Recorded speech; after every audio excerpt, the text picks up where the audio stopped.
The Sabarmati reports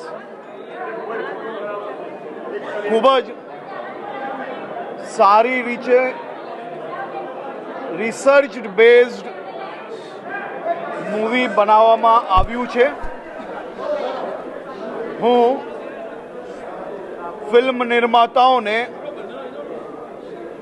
ખૂબ ખૂબ અભિનંદન આપું છું, જેમને સચ્ચાઈ બહાર લાવવા માટે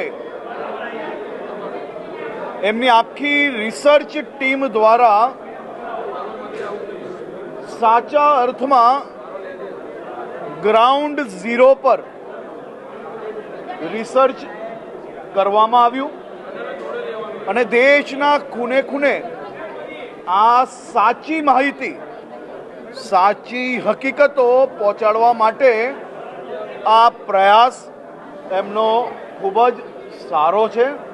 દેશભરમાં the Sabarmati reports A Housefull જઈ રહી છે અને ખાસ કરીને ગુજરાતના મુખ્યમંત્રી શ્રી ભૂપેન્દ્રભાઈ પટેલ અને અમદાવાદ શહેરના નાગરિકોએ સાથે મળીને આજે આ ફિલ્મ નિહાળી છે અને મુખ્યમંત્રી શ્રી ભૂપેન્દ્રભાઈ પટેલે આ ફિલ્મને ગુજરાતમાં ટેક્સ ફ્રી ઘોષિત કરી છે.